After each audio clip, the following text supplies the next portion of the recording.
Hello दोस्तों, कैसे हैं आप सब। हमारी कहानियां देखने के लिए हमारे चैनल को सब्सक्राइब कीजिए और हाँ, बेल आइकॉन पर क्लिक करना मत भूलिएगा। ढोलू और कुल्लू क्लास के सबसे शरारती छात्र थे। दोनों पढ़ने में बहुत कमजोर थे। हर बार परीक्षा में खींचतान कर पास होते थे। उन दोनों से क्लास के सभी बच्चे और मैडम परेशान रहती थीं। बच्चों, अगले सप्ताह से तुम सभी के फाइनल एग्जाम होने वाले हैं। सभी बच्चे मन लगाकर पढ़ाई करो। तभी क्लास में ढोलू और कुल्लू पेपर के रॉकेट बनाकर उड़ा रहे थे। एक रॉकेट जाकर मैडम के सिर पर लगता है। तुम दोनों कभी नहीं सुधरोगे। लगता है इस बार भी परीक्षा में लुढ़कने का इरादा है। अपन को फेलियर समझा है क्या? टॉपर है अपन। पिछले 2 एग्जाम में तुम्हें 4 सब्जेक्ट में अंडे मिले हैं और तुम कहते हो कि तुम फाइनल एग्जाम पास ही नहीं, क्लास में टॉप कर जाओगे। ओ मैडम, तेज तो हम भी हैं, लेकिन कभी घमंड नहीं किया। चुप करो तुम दोनों। तुम दोनों का ध्यान हमेशा शरारत में ही रहता है। अगर तुम दोनों परीक्षा में ईमानदारी से पास कर जाते हो तो मैं पढ़ाना छोड़कर संन्यास ले लूंगी। अब तो हम टॉप करके दिखाएंगे। आप सन्यासी बनने की तैयारी शुरू कर दीजिए। ढोलू और कुल्लू स्कूल से वापस घर जाते वक्त एक दूसरे से बातें कर रहे होते हैं। अरे यार, बहुत तेज बनकर मैडम को चैलेंज तो कर दिया। हमें तो सिलेबस भी नहीं पता, टॉप कैसे करेंगे। अरे वैसे ही जैसे हम आज तक पास होते आए हैं, हम एग्जाम के सारे क्वेश्चन का फर्रा बना लेंगे। मैडम को कुछ पता नहीं चलेगा। हाँ तो क्यों फिक्र करता है, चल चल मजे करते हैं। लेकिन इस बार मैडम हम पर कड़ी नजर रखेंगी। अगर पकड़े गए तो। जस्ट चिल यार, मैंने सारी प्लानिंग कर ली है। इस बार हम चोरी करने के नए तरीके अपनाएंगे। ढोलू और कुल्लू दिन भर इधर से उधर खेलते रहते हैं। दोनों का पढ़ाई पर बिल्कुल ध्यान नहीं होता है। एग्जाम के एक दिन पहले दोनों मिलकर ढेर सारे फर्रे बना लेते हैं। इतने सारे फर्रे हम छुपाएंगे कहाँ? ये जुर्राबे और मास्क किस दिन काम आएगा? ये तो अच्छी तरकीब है। और बाकी बचे हुए फर्रों को हम बाथरूम में छुपा देंगे। अब तो हम परीक्षा में जरूर टॉप करेंगे। कोई हमारा कुछ नहीं बिगाड़ सकता है। ढोलू और कुल्लू बड़े शान के साथ एग्जाम देने जाते हैं। चलो बच्चों, सभी अपनी सीट पर बैठ जाओ और सभी अच्छे से अपना एग्जाम पेपर लिखना। हमारी तैयारी एकदम जबरदस्त है। हमें किसी बात की कोई फिक्र नहीं है। हाँ, हमने रात भर जाकर पढ़ाई की है। वो तो रिजल्ट आने के बाद पता चलेगा। परीक्षा शुरू हो जाती है। सभी बच्चे ध्यान लगाकर अपना पेपर लिखने लगते हैं, लेकिन ढोलू और कुल्लू मौके की तलाश में होते हैं। इस बार मैडम ने भी पुख्ता इंतजाम किया था। क्लास में 2-2 टीचर बच्चों पर कड़ी नजर रखे हुए थे। इस बार तो मैडम ने बहुत कड़क इंतजाम किया है, लेकिन हम भी कुछ कम नहीं है। ढोलू अपने मोजे के अंदर फर्रे छिपा कर लाया था। मैडम की नजर हटते ही ढोलू फटाफट फर्रे निकाल कर आंसर लिखने लगता है। अरे यार, आज तो बड़ी गड़बड़ हो गई। साइंस के पेपर के लिए मैं सोशल साइंस के फर्रे बनाकर ले आया और ये ढोलू मेरी तरफ देख भी नहीं रहा है। नहीं तो कुछ आंसर मैं उससे पूछ लेता।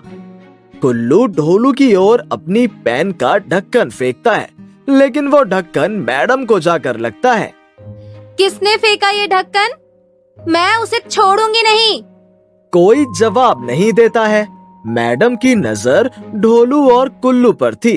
कुल्लू साइंस के पेपर में सोशल साइंस का आंसर लिख रहा था ताकि मैडम को शक ना हो। मानना पड़ेगा, आज बिना शोर शराबे के बच्चे शांति से लिख रहे हैं।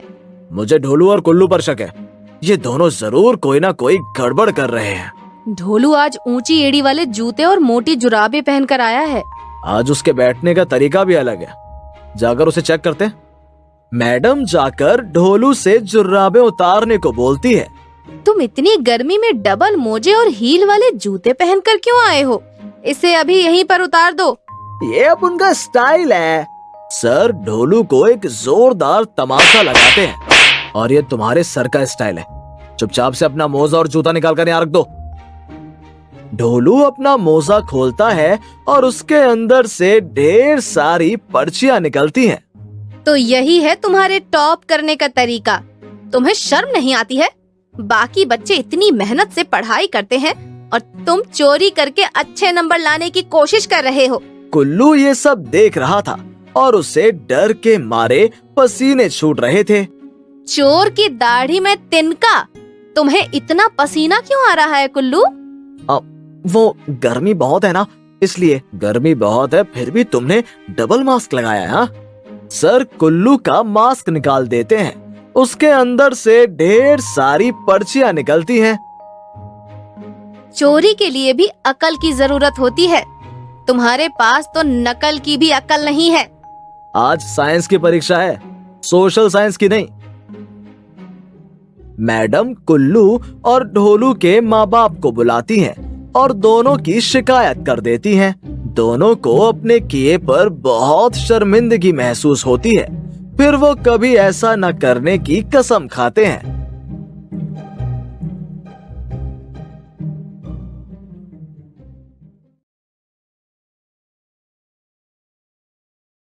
सिंधु अपने पति के साथ बोरिया उठाने का काम करती थी। बड़ी ही मेहनती थी वो। गांव की कुछ औरतें सिंधु को हमेशा चिढ़ाती थीं। अरे वो देखो, आदिनाथ की पत्नी कैसे बोरियां उठाती है। अरे वो बोरियां क्या, भैंस भी उठा लेगी। हाँ हाँ बिल्कुल, बुलडोजर की तरह।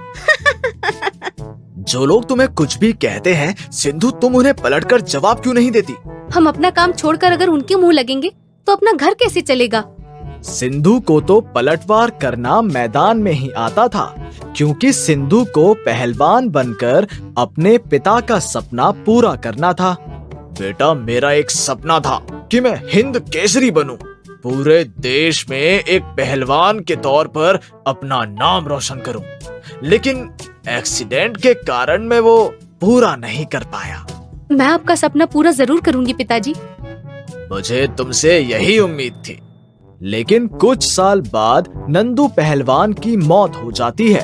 फिर सिंधु की सारी जिम्मेदारी उसके चाचा पर आ जाती है। अरे बंद कर सिद्धू कुश्ती खेलना, तेरा बाप तो चला गया। अरे लड़की है तू, क्यों मर्द बनने का प्रयास करती है? मैंने एक लड़का देखा है, अगले हफ्ते ही तेरी शादी कर देता हूँ। चाचा जी, मैं कुश्ती में अपना नाम कमाना चाहती हूँ। अगले हफ्ते मेरी राज्य स्तरीय प्रतियोगिता है। अरे कलमुही, कुछ हो गया तो कौन तुझसे शादी करेगा? फिर सिंधु के मर्जी के खिलाफ उसकी शादी गरीब आदिनाथ से हो जाती है। तब से वो आदिनाथ के साथ अपना जीवन व्यतीत करने लगती है। सुनो भाइयों और बहनों, गांव के सभी लोगों, गांव में कुश्ती की प्रतियोगिता होने वाली है। 1 लाख रुपए नकद इनाम है।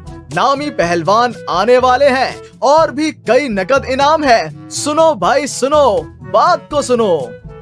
फिर दूसरे दिन सारा शहर कुश्ती के मैदान में जमा हो जाता है। लेकिन हमेशा की तरह सिंधु और आदिनाथ, सुना है आज अपने गांव में कुश्ती की प्रतियोगिता है, तो दोपहर को सारा मार्केट बंद रहेगा। तो फिर आज दोपहर के बाद क्या काम करें? क्यों ना हम आज चना भेल खरीद कर प्रतियोगिता की जगह बेचने चले जाएं? अच्छी कमाई होगी वहाँ पर। चना गरम ले लो, चना गरम, गर्मा गरम चने। अरे वो देखो, बुलडोजर आज चना बेचने का काम कर रही है। अरे इसे तो मैदान में उतारना चाहिए। पहलवान के साथ भिड़ने के लिए बड़ा मजा आता है। इस बात को सुनकर आदिनाथ को बड़ा ही गुस्सा आता है।